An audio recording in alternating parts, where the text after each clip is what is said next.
semaine prochaine, tu dois gagner ton bac, n'est-ce pas? C'est une vingtaine de passeports issus du programme EPA, un élève un passeport un acte de naissance, un étudiant un passeport un acte de naissance qui ont été distribués aux apprenants pour cette première vague par Maître Jeff Obam-Mesui, titulaire des charges judiciaires du cabinet Obam. Satisfaction totale pour les élèves et les parents. J'ai entendu parler du programme EPA parce que l'équipe était rendue à l'établissement, donc le lycée Georges Mabiniat, et ils ont parlé du programme pour un élève, un passeport et un acte de naissance. Moi, je suis bien parce que, il y avait des soucis au niveau de mon acte de naissance. J'avais un problème parce que j'avais pas l'original et ils m'ont aidé à obtenir le passeport. Bon, merci. J'en ai entendu parler auprès de ma fille qui a obtenu son passeport au cabinet Obam.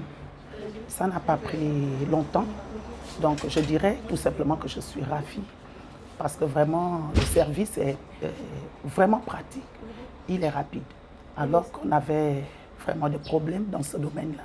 Moi, j'encourage tous les parents de se rendre au cabinet Obam parce que vraiment je sais que nous enregistrons ce genre de problèmes dans le Gabon. Il y en a qui ont des problèmes de passeport, problèmes d'acte de naissance. Et nous avons maintenant le cabinet Obam pour nous aider dans ces démarches. Débuté depuis le 10 février dernier, le programme EPA mis en musique pour pallier le problème d'acte de naissance qui se pose avec acuité auprès des apprenants, ce qui entraîne souvent un blocus pour l'établissement des passeports au cas où l'enfant envisage sortir du pays. Nous avons parcouru les 9 provinces du Gabon. C'est vrai qu'il y a quelques-unes où le programme n'a pas pu être effectif à cause de l'approche des examens, mais nous avons quand même parcouru un bon nombre de provinces. Il faut relever que nous sommes à plus de 11 000 élèves de classes de première et terminale qui ont été enregistrés. Il y a un bon nombre également dont les dossiers se trouvent au niveau de l'examination au CEDOC et des autres qui étaient un peu réticents par rapport aux parents et autres réalités. Il faut également mentionner que dans cette mission, nous avons constaté que beaucoup de nos apprenants ont des difficultés avec des actes de naissance, des faux actes de naissance. Certains, les actes de naissance n'ont pas de souche, d'autres, les âges ont été rectifiés.